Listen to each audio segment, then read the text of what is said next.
Why is ring culture so much more prevalent in the NBA than in other sports? Yeah, it's funny. Yeah, I don't know. I don't know why it's discussed so much in our sport and why it's the A-all, B-all of everything. I know that ain't who I think it is. Not 2, not 3, not 4, not 5. What's the next aspect of the game you want to get better at? Individually. Individually, winning. Come again? You know, it's all said and done. We know free agency is coming up. Yeah. Can you picture yourself somewhere else? At this point, I can't. Timeout with 2:12 remaining. Dreams of a three-peat ending for the Heat here tonight. 12 seconds later. LeBron James tells Sports Illustrated, quotes, "I'm going home." This stuff is hard. And you got to stay together if you got the guts and you don't find the first door and run out of it. When it comes to the Big Three Heat era of Chris Bosh, Wade, and LeBron James, the Heatles era, this team going in 2011 was clearly the next dynasty in the NBA that would dominate the Eastern Conference for years to come. As in LeBron's own words, they're going to win not 1, not 2, not 3, 4, or even 5 championships. You sure about that? Now, with all that being said, looking at the Big Three, their depth, Pat Riley at the helm, this overall era of Heat basketball, well, they did win 2 championships. In my personal opinion, it was a bitter disappointment. As I look at the record in the finals, 2-2, split it 500, and their 2 losses were devastating losses that were quite frankly embarrassing. As of course, first Dallas, LeBron James, the epic choke job, then versus Spurs 2014, got absolutely demolished. Did they underachieve though, based on the talent and everything? I think they should have won 3 or 4. Correct! Like when you put that at that time, people was like you Nobody forget. else had You 3, You forget what Bron say. Not 2, not 3, not 4, not 5. And nobody else had 3 stars, huh? Not at that level. I mean, y'all was older. Yeah, we was older, but nobody had the big 3. Nobody had. Everybody the big had 3. like 2 stars. 2. A decade plus now, looking back on that Heat team, them going 2-2 in the finals was in fact disappointing. Was it a failure? Couldn't say that. But disappointing, underwhelming, that's an appropriate label. And look at 2014, that loss versus the Spurs. For that overall series that season, what was the narrative after the finals?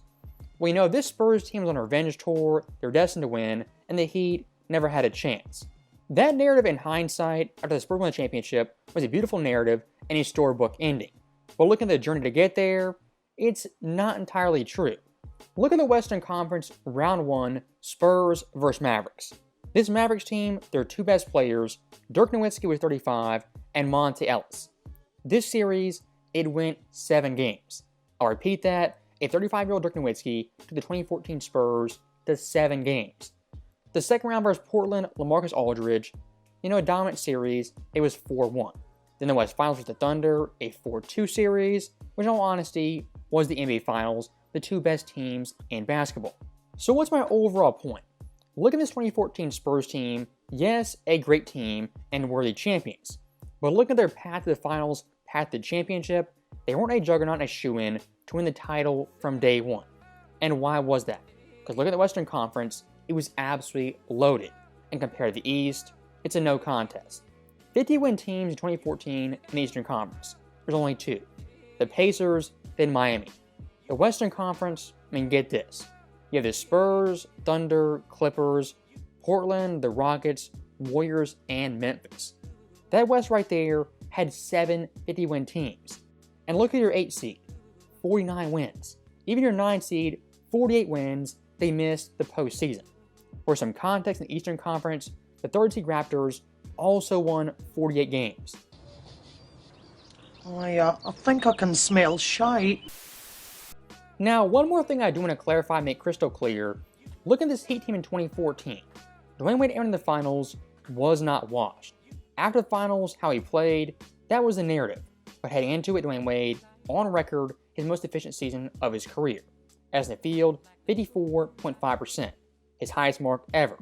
From 2, 55.7%, again his highest, and true shooting percentage, the highest of his career. Looking at 2014 D-Wade, his overall counting stats points per game also were reduced due to LeBron James being the first option. But looking at the efficiency, it was all-time great from Wade in 2014. And look at the NBA, the top 50 scores. Based off shooting percentage, D Wade was the 4th best player in the league. The guys he's behind are Dwight Howard, LeBron James, and Brook Lopez. That right there is D Wade as a shooting guard, 6'4", 6'5", being a top 4 player in the NBA based off scoring efficiency in the 2014 season. And I'll throw in one last thing. Look at the 2014 East Finals, the Heat versus Pacers. This big three combined was at nearly 60 points per game. LeBron James, 22.8 points, Wade nearly 20, and Chris Bosh, 16.4. The so-called washed Big Three Heat washed Dwyane Wade prior to the NBA Finals at 20 points per game on 54.5% shooting. Looking at his overall career based off field percentage, the 4th highest in any series of his entire Hall of Fame career. We didn't have enough. He's a liar. Then a sweep of Charlotte defeated Brooklyn in 5 games. Little tougher test against Indiana, but still an impressive 6-game win. LeBron James, Dwyane Wade, and Chris Bosh really finishing off those series well. So looking at Game 1, Spurs vs. Heat, rematch of 2013. This final series for a couple of reasons was very, very important. As looking at the rematch, there hadn't been a back-to-back finals rematch since 1998 Bulls vs. Jazz. And much like this series, Chicago in 98 didn't have home court advantage and was striving for the elusive three-peat. Right here looking at LeBron's legacy this series, there was tons at stake. If he three-peats, he's just like Mike. If he beats Tim Duncan in their overall rivalry, he's up 2-1 and not down 1-2. And for someone like D Wade, he ends up having 4 rings instead of 3. So looking at Game 1 the first quarter, the Bosh, Wade, LeBron trio came out rolling. As early on, up by 5 points, at the end of one, I combined 18 points, the majority of the Heat's points coming from the Big Three. The first 24 minutes of basketball in this year's finals, it was pretty nip and tuck, close throughout the entire half. And for the Spurs side of things, the only time they really pulled away, made a run, was in the first quarter. The Heat went cold, missed 6 straight shots, and Spurs won an 8-4 run. Besides that, the first half was very much competitive, a toss-up game. And looking at the Heat, once again their Big Three, their depth, showing up in big-time ways. As LeBron James had 13 points, Wade had 12, and Bosh and Allen combined had 20. So far in Game 1, looking at both teams, playing very, very well. But looking past that, the big storyline in Game 1 so far was the AC in the arena not working. Oh my, no AC throughout the entire building. Who cares about us, Jalen? Does it affect the players at all? It doesn't affect the players as much as people think. You grow up playing AAU basketball, summer league basketball, playing outside. These players are conditioned to play regardless as long as there's a basketball and 2 hoops. Larry Bird laughs at the idea that this would affect the players. As he should, right? Okay. Green on it. You've been sweating a lot, so just make sure you're okay. Oh, yeah. I feel like pouring a bucket of water. Looking over to the Heat bench prior to that timeout, saying, time to get me out. Need a timeout. That's what Eric Spoelstra did. Now, that right there for Game 1, the AC not working, was a big-time subplot. But looking at both these teams, if you're being logical, who do you think could handle it better? The Miami Heat, who have Wade, Bosh, LeBron, all guys who are in shape, good athletes. The San Antonio Spurs, at this point, were an ancient team. Tim Duncan, 38, Manu 36, and Parker and Diaw in their early 30s. If you were a betting man at halftime, seeing the AC being a big-time factor, nobody in their right mind would think LeBron, Wade, and Bosh being more affected by the Heat than the San Antonio Spurs. But once again, this team was old, and in theory, the Heat will wear them down the longer they play. But looking at this game, virtually the exact opposite. As the Heat in the second half were definitely fatigued, and LeBron himself in the fourth quarter had cramps not once, but twice. Broken, and it has caused some problems for players, including LeBron James. Watch him here after this shot, looks to the bench. Second time in the game he's had to do that and ask out. This is down at the other end of the floor. James in there guarding Duncan, and you can see that he's had all sorts of problems. We heard him on our mic earlier say that he couldn't breathe because of how hot and steamy it is in here. And it's certainly pressure. But Pop talked about it. Everybody's going through the same thing. And if you're LeBron James, an all-time great, the great ones find a way to tell their body, not now. A few minutes later. It is stifling just to sit and watch. Again, fans all game long have been waving their programs. Pathetic. What kind of physical test was it in here in this arena with the temperature being what it was? It was significant. Yeah, it was definitely a factor. I don't know what happened to LeBron, but I think all of us were feeling the heat. We're all dehydrated. We played through it, found a way to win. That right there for LeBron's legacy was the birth of Lramp James. And looking at game one, losing game one, not a big time deal, but at the very least, a squandered opportunity, as prior to LeBron leaving this game was basically dead even, a toss-up of who would win it. Now, looking at game 2, also in San Antonio, essentially a must-win game where you can't lose 2 straight like you did in 2011. So the first quarter of this game, how did the Heat come out? How did they attack? Well, it wasn't great. They were lethargic, slow, and running in mud. The Spurs team firing all cylinders, looking fantastic, as Duncan in the first quarter had a game-high 11 points. Looking at Wade and LeBron combined in the first quarter, an abysmal 2 points, 1 of 4 shooting, and 5 turnovers. Out of the entire Wade-LeBron era in first quarter scoring, that right there is the lowest total all time. It's over. We are screwed. If you look at Wade and LeBron in that first quarter, I mean, absolutely anemic, and exactly opposite what you expected after a heartbreaking Game 1 loss. On the Spurs side of things, the fourth quarter of Game 1 versus the first quarter of Game 2, almost identical, as combined 52 points, 21 dimes, impeccable shooting, and only missed 1 3 in 2 quarters combined. This Spurs team in the second quarter, it felt like blowout city. They were going to run away with the game and put it out of hand fairly early. But to the Heat's credit, a very important 7-0 run to close the gap and make things manageable. And it was all said and done in the second quarter, actually outscored the Spurs 24-17 as San Antonio went absolutely ice cold. That right there for the Heat was a critical quarter. It stopped the bleeding and responded with some great defense and solid offense. As looking at LeBron James in the quarter, had 11 points, Bosh had 10 total, Ray Richard had 6, and Ray Allen had 5. Looking at the first half offensive stats, no doubt solid, some good output. But looking at the big time difference, why this game was close, wasn't the Heat's offense, but their defense. As looking at the Spurs in the first half, only 43% shooting, and of course in the second quarter, only managed 17 points. So far in Game 1 and Game 2, yes, some big time runs, big time scoring bursts, but the Heat almost every time would respond and make things competitive. And look at the fourth quarter, again, very tight competitive, much like Game 1. And lucky for Heat fans this time, LeBron James didn't cramp up and had to leave early. 5 to shoot. James finds Allen to Anderson, reverse layup. Made the play for Birdman. Again, more switch. Ginobili on the drive, back out to Parker. Parker for 3. That's good. And LeBron James looking, saying, "Are you kidding me?" Spurs do have a foul to give. James kicks it out corner to Bosh, an open 3. It's good. Chris Bosh from downtown. Ginobili got hit in the face. Continues pass off of Duncan's fingertips. James drives down the lane, lefty layup. He got tripped up. This is that Duncan the rebound. Allen right up on Ginobili. Ginobili behind the back, steps back a 2-pointer. Won't go. Rebound stripped. Diop trying to get it. Miami ball. They have a foul to give. Bosh puts it on the floor. Bounce passed away. Banks it in. That right there from Chris Bosh in Game 2 was some big-time clutch plays. The timely 3-pointer, also the good pass to Wade to put the game out of reach. Chris Bosh in his Heat career in the finals had some big-time clutch plays that are highly underrated and outright forgotten. Of course, Game 2 of this series, but also versus Dallas in Game 3, with a clutch-time game winner that nobody remembers. And look at Bosh 2014, the 5 games prior to this game, this guy was rolling, playing an all-time level as a third option. And looking at his averages, 21.2 points, 7.2 boards on impeccable shooting. Chris Bosh right here in 2014 in the Heat's third option, if he got the touch at the shot attempts, was capable of being a 21-7 guy on ridiculous shooting.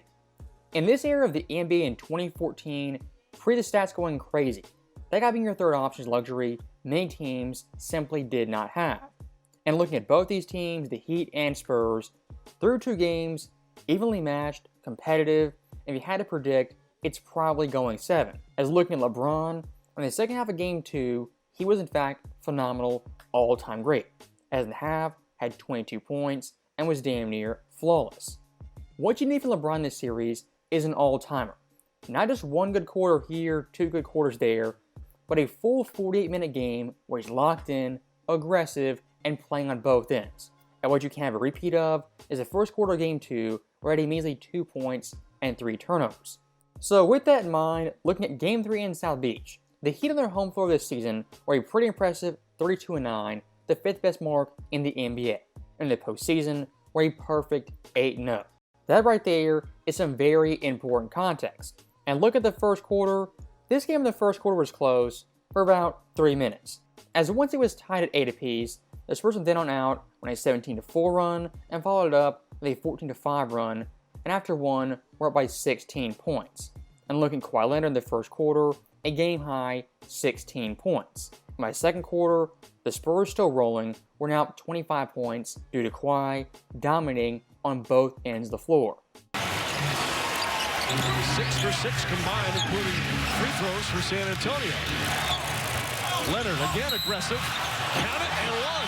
Has struggled so far in this series and for much of the playoffs. Leonard again shooting and nails the three-pointer. Bottom line is it sparked the team and it came up with a big W on the road in Game 2. Parker looking. Leonard another three. Puts it in. Kawhi Leonard. Wild pass out to Mills. Patty Mills finding Leonard in the corner. That's a three. Kawhi Leonard. Most points he's ever scored in any quarter in his brief career by Leonard. Leonard gets it back, fakes the three. James closes out on him. Leonard shoots and hits.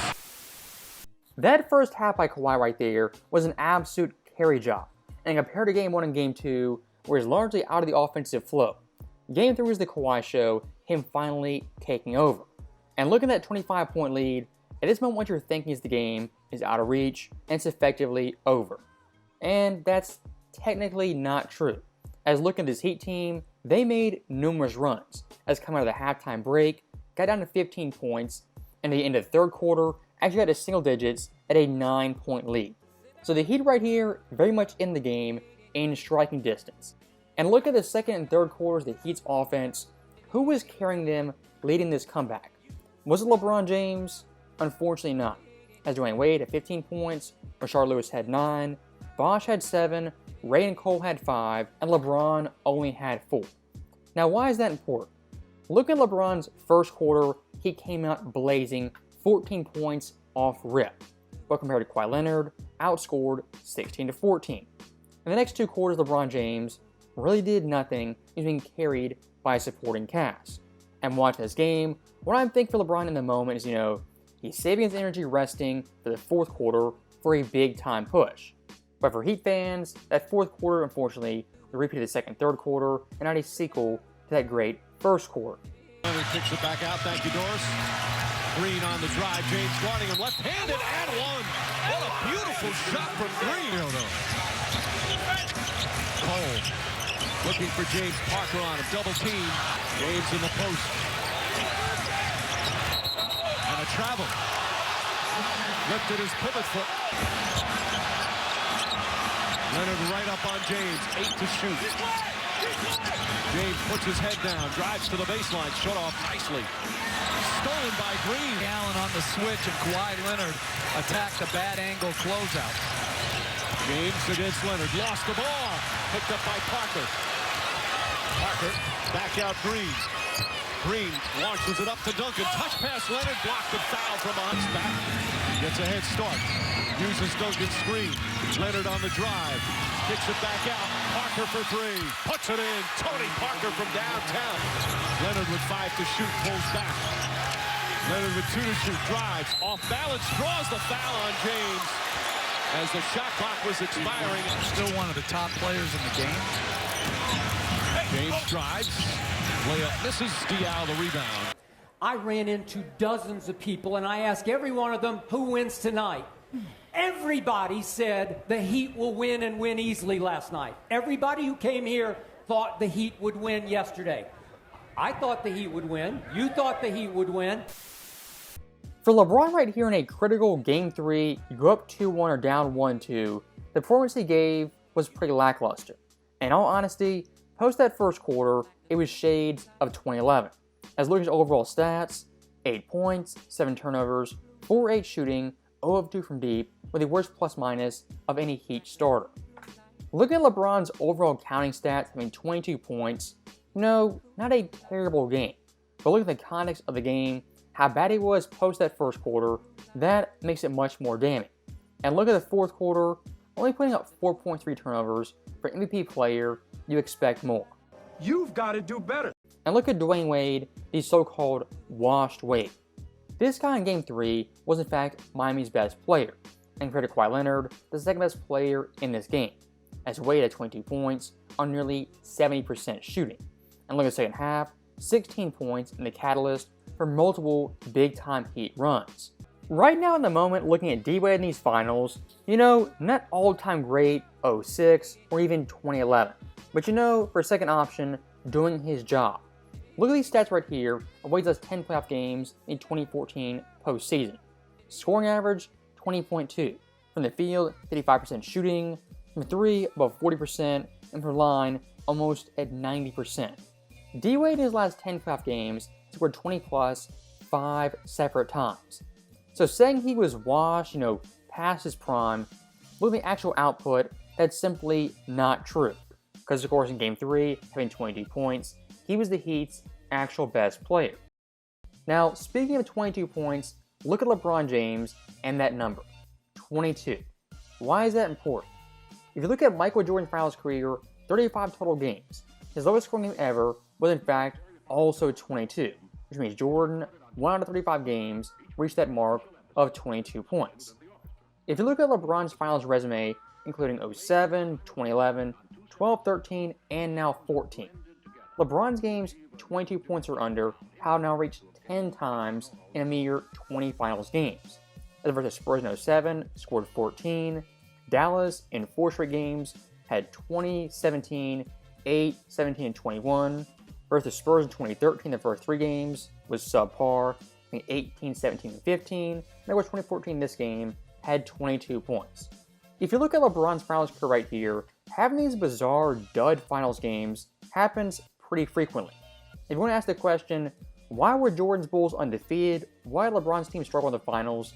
That right there is a big time reason. MJ on the biggest stage was super consistent. LeBron James, has had some great final series.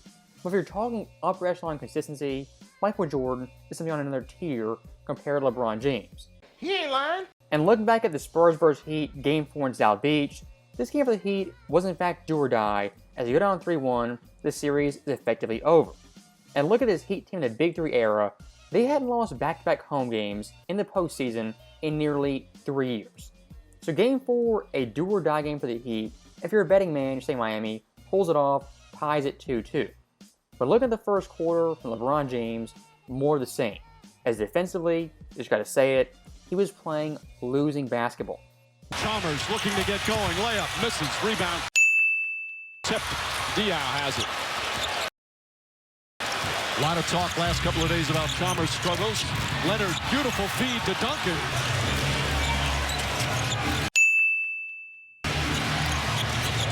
Parker again gets in the paint. Diaw does the same. Parker wide open during the playoffs. Despite being the oldest at 38. Green, another three-pointer. James lost it off the dribble. Leonard, good quick pass ahead to Mills. Battier in pursuit, but Patty Mills too quick. That right there from LeBron James in the first quarter of a do-or-die game, must-win game, was absolutely pathetic. And those defensive plays on his stat sheet really do not show up. Subpar pick-and-roll coverage, lackluster effort, letting guys beat you off the dribble numerous times, finding shooters, stuff like that in an NBA Finals game is crucial. I think if you're Miami, if you looked at both of these teams to start this ball game, you would guess that the Spurs was down 2-1, the way that they're battling and competing. And if you're Miami, you've got to find a way to get the spark in this building.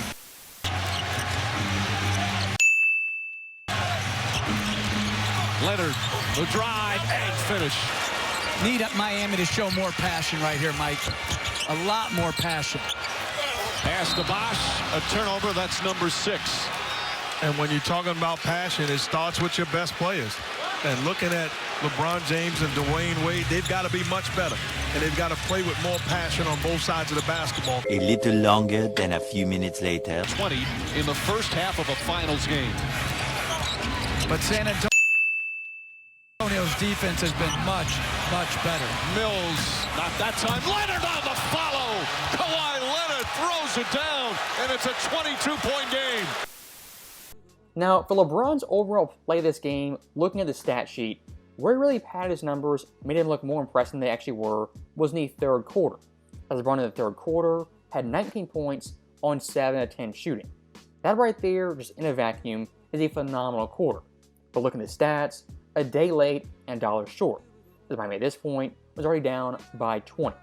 And look at LeBron's 7 baskets in that third quarter. The first one, down by 19. The second one, down by 19. Third one, down by 19. Fourth, down by 17. Then down by 24, 24, and 24. Looking at LeBron's overall numbers, the impact on winning was minimal at best. And what do you go back to? That first quarter, first half LeBron James being absolutely anemic. When LeBron turned on in this game, it was simply too late. But looking at the stat sheet, you wouldn't know that. But watching the games, it's very, very apparent. The Miami Heat got beat down last night. They've been beat down the last 2 games in Miami. And I think the thing that has gotten me, and I'll say it, depressed, is the fact that they were tired in the second quarter. In the second quarter, I saw LeBron James looking spent. The rest of the team looked tired. And it wasn't because they were older and older than San Antonio and that was it. No, Greg Popovich went like this. Patty Mills, Kawhi Leonard, Danny Green, push it, push it, push it, push it, push it. And it didn't matter what the Miami Heat did. Popovich insisted that they pushed the tempo. And because of it, Miami literally looked like a team starving for an oxygen mask. Now, for this series now being 3-1, basically over, ask the question, why did he lose this series? Where did it go wrong? If I had to pinpoint a stretch where it went wrong, I think it's Game 3 post the first quarter and the first half of Game 4. As in those 5 quarters in total, LeBron's overall output was piss poor. As in total, 17 points, 9 turnovers, 315 shooting, and 2 of 5 from deep. And his plus minus with an absurd minus 20, the lowest any starter on either side. Again, look at LeBron in Game 4 and Game 3 is Dr. Jekyll versus Mr. Hyde. One quarter nearly 20 points, on fire, going berserk. Then the next quarter, he's anemic, has about 3 points, and looks like 21 LeBron James versus the Dallas Mavericks. I thought Kawhi really bugged LeBron, and LeBron looked a little 2011 finals-ish, the way he was kind of reacting to some of the defenses there. But the big picture thought, this is starting to remind me of the 2004 finals where Detroit won Game 1, the Lakers won Game 2 in a dramatic way, and we're like, oh, they're fine. They got Shaq and Kobe. They'll be the Lakers. Game 3, San Antonio dominates. They're dominating this one. And if you remember 2004, Detroit's defense just took over, turned that finals around. It's starting to feel like that's happening here with the San Antonio offense. Again, looking at that 5-quarter stretch, post the first quarter of Game 3 and the first half of Game 4, that for the Heat team, the series was lost, and they let go of the road. If LeBron in those quarters actually showed up, was more consistent, this series could be 2-2 going back to San Antonio. Due to LeBron's play or lack thereof, they're down 3-1 on the verge of getting smoked. And look at the first quarter of Game 5, here's one telltale sign LeBron James did in fact cause the Heat in Game 4. LeBron in the first quarter of Game 5, the mentality flipped just like that. As in the first quarter, 17 points on 5 of 7 shooting. LeBron once again had one of those quarters where he's playing 10 out of 10 basketball. That for this series is one thing you gotta give LeBron credit for. Yes, had some quarters where he faded away with 2011 LeBron James. But other quarters, he was on fire, carrying the Heat. And look at Miami this game early on, up 18-5, and they were rolling. Now, like we saw over and over again, when LeBron goes berserk in one quarter, the next quarter is pretty lackluster. This game, the script didn't change. As LeBron in the second quarter had 3 points, 1 of 5 shooting, and the Heat were now down by 7 points. Splitter isolated. James steps back. In the finals, he's averaged 27.5 per game. He shot 60%, but he also has more turnovers than assists, and his defense, like the rest of his team, has not been the usual Miami Heat defense. And he understands. He's got to be better. It's not look around and whose fault is it? No, you're the best player on the planet. You've got to be better. 4 to shoot. Fights over another screen. James picked up by Duncan. Drive and misses. Again, Leonard up on him. Lewis sets a good screen. James drives, can't finish. Leonard the rebound. Leonard for 3. Bang! Greg Popovich starting Diaz, starting in game 3. James. You know, I thought LeBron did his A+ game in the first quarter. That was everything he had in the tank. San Antonio withstood it, and then he ran out of gas in the second quarter. I think they missed their shot. If you watch the first quarter Game 5, look at LeBron James, I mean, it's peak LeBron James at his absolute best. And what you're envisioning is a 98 Jordan scenario where he puts a team on his back and carries them to victory. LeBron in the first quarter was channeling 98 Jordan. But looking at the second, third, especially fourth quarter, this guy's energy, just effort, fell off a cliff. You want to call it fatigue, wear and tear, I don't know what you call it. But look at LeBron post that first quarter, I mean, something definitely happened. I was being very, very cynical. I saw LeBron post the first quarter, did in fact quit, and gave up on the Heat in this series. Big picture, LeBron James, he lacks all-time great intangibles. He's got all-time great talent, but when it is time to show killer will, I don't see killer will. I didn't see killer will last night, second quarter or third quarter. His intangibles are lacking on the highest level, the Larry Bird magic. I said, when you look at Jordan, he's in another stratosphere. When you look at Kobe and the kind of career he's had, to me, he's in another stratosphere in terms of that killer instinct. For this 2014 Finals Series 15 years later, look at LeBron's overall play versus his stats, they tell two completely different stories. As again, look at LeBron's numbers when he got them when they came. The majority of times in garbage time, or in the first quarter, off rip. Game 3 and Game 5, almost the exact same script. LeBron in the first quarter comes out blazing. The second quarter tails off, the third quarter is in the background, and the fourth quarter, you don't know where he went. That for LeBron this series was his biggest problem. He rarely ever had a solid quarter where he's just average LeBron James. He's either great all-time level, or in the basement playing piss poor. That in this series was the big time difference maker. LeBron James was super inconsistent when the games were actually within reach. Long story short, 2014 Finals, the stats definitely lie. Is it as bad as 2011? Of course not. Nothing is. But looking at this series, LeBron's hands aren't squeaky clean. He's not absolved of all the blame. And here's one thing you gotta add in there. When teams going for a three-peat, what it takes is an all-time performance from a superstar player to reach another level.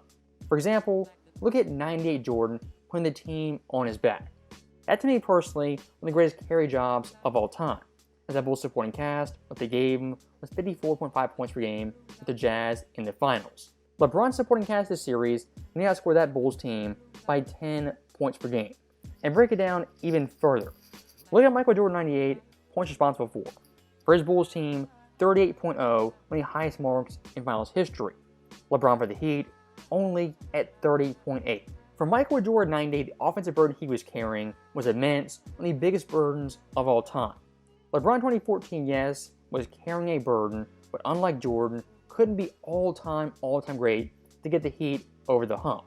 If you want to look at sidekick players, Jordan's wingman, LeBron's wingman, Pip at 98 wasn't just old, his back was breaking down. As Pip that series, 15.7 points per game, 41% shooting, and from deep, couldn't hit anything. Pippen to close that series was in his last legs. And what did Jordan do? Get him to the finish line and complete the three-peat the second time in 8 years. That right there is the big time difference. When Jordan's supporting cast faltered, they were injured, they were quote-unquote washed, he still got the job done, got the Bulls over the finish line. LeBron in that scenario as defending champions rarely, if ever, did that. As looking at his record as defending champion, he's an abysmal 1-3. Mike is a perfect 4-0. I'm undefeated, never lost. If you're going to compare the LeBron legacy versus the Jordan legacy, Here's one big-time difference. When Mike got to the finals, he seemed invincible. LeBron in the finals no doubt felt beatable, as numerous times he had faltered and fallen woefully short. And look at the 2014 finals, the overall point differential. To this day in league history, the biggest gap all time from the winner versus the loser, as Miami of the series was an abysmal -70. Looking at the most lopsided finals ever, the top 4, LeBron not once but twice is on that list. 2014 Heat, but also the 2018 Cavs. Those two series combined, LeBron James had a 1-8 record and was a -130.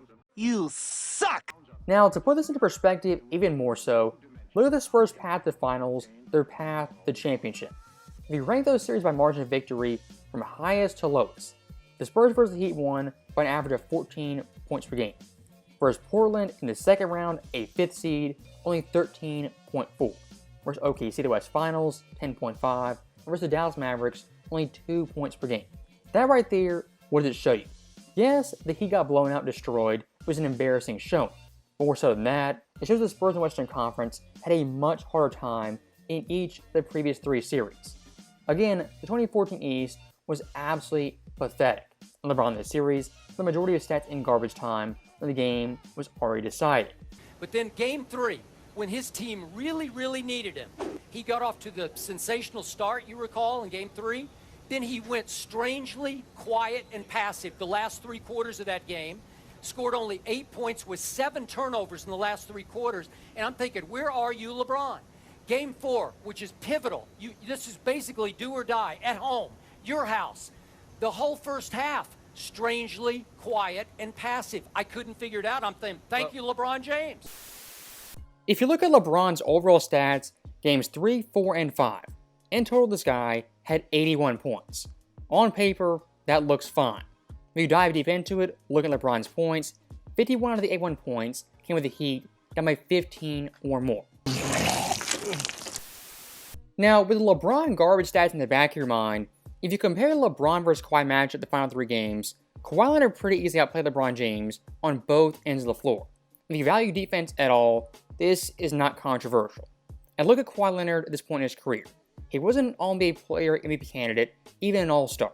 Kawhi right here is in his 3rd year, a 13-point-per-game player. But versus LeBron James, what he looked like more often than not was a top 10 player in the NBA.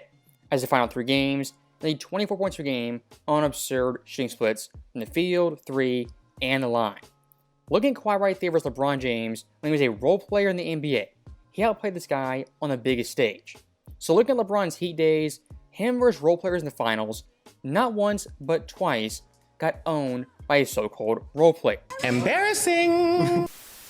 If you want a litmus test of someone's basketball IQ, bring the 2014 finals and how LeBron played. As they just Google stats, look online, this is LeBron in the series played well, had a fine series. As unlike 2011, the stats aren't super damning. But the more you dive into, the more you look at the film, LeBron in this series was at best average. Because of course defensively, he was getting torched, and offensively, his stats came in garbage time. That right here for the series is the 2 major points. LeBron's raw numbers extremely overrated, and his defense was downright horrendous. As looking at his opponents versus LeBron James, one-on-one defending him, they shot an absurd 57.1% of the field.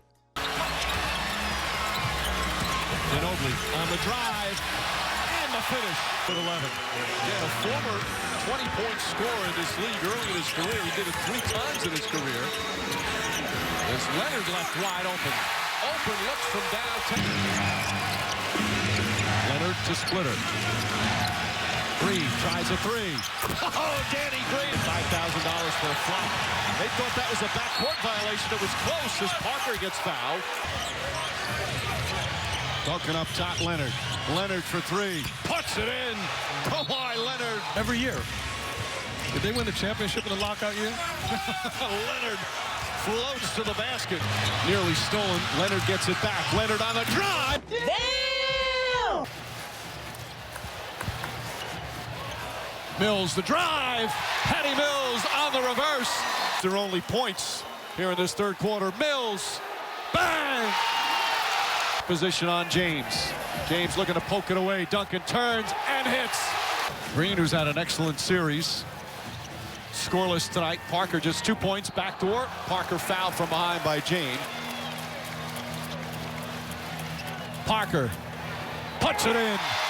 It's embarrassing. I'm embarrassed. We're all embarrassed. For the 2014 NBA Finals narrative, LeBron James, didn't have enough help, did all he could. Look at the actual film, that's simply not true, and I can't say it enough.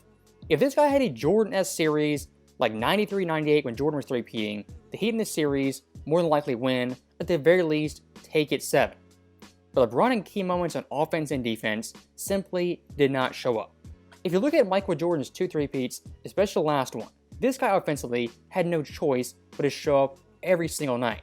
As looking at a supporting cast in history, one of the worst all time in raw points per game.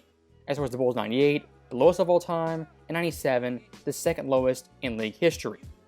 Looking at those players right there, 98 Jordan, 97 Jordan, 99 Duncan, 06 Wade, 94 King. What do they have in common? Not just weak supporting cast, but all-time playoff runs in pursuit of that championship.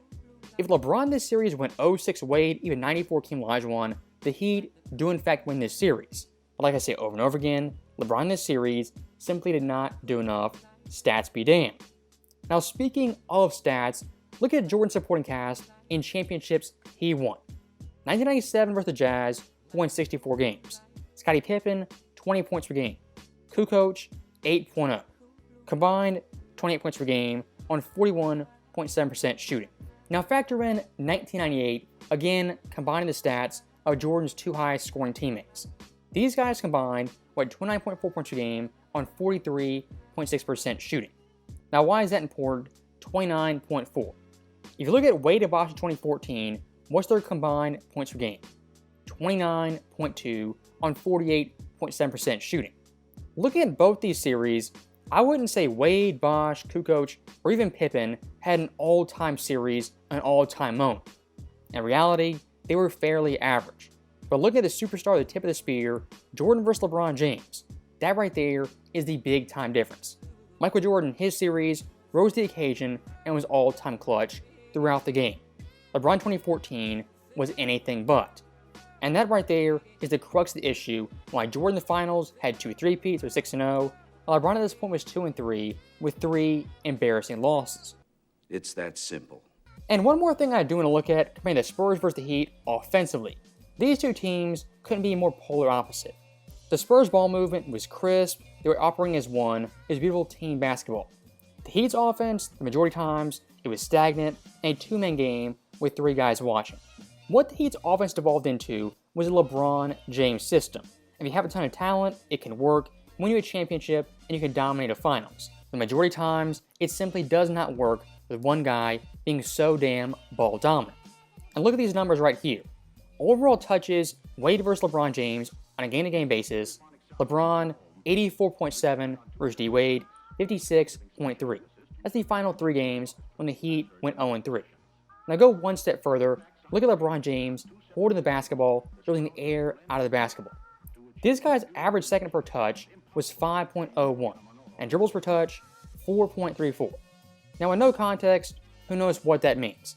But here's a comparison looking at Luka Doncic the past 2 years. Luka, a so-called ball hog the past 2 seasons in LA. Seconds per touch, 4.97. Dribblers per touch, 4.13. Enough said. So that right there is in the video, and I'll say one last thing. Looking at Spurs vs. Heat round 2, the majority of LeBron fans, even the majority of NBA fans, this loss on LeBron's resume really doesn't count. Because of course looking at his stats, they look gaudy, impressive, like he did his job. But if you watch the film, you know it's simply not the case, and not the whole story. Now for LeBron's overall legacy, is 2014 the most damning series of all time? Obviously not. 2010, 2011, much worse. But look at 2014, when 100% counts in comparison to Jordan, is no doubt a black mark on LeBron's legacy. Because of course MJ three-peated twice and did it at the ripe old age of 35. LeBron in his prime could not get it done even once. As always, thank you guys for watching, hope you enjoyed it. I'll see you next time.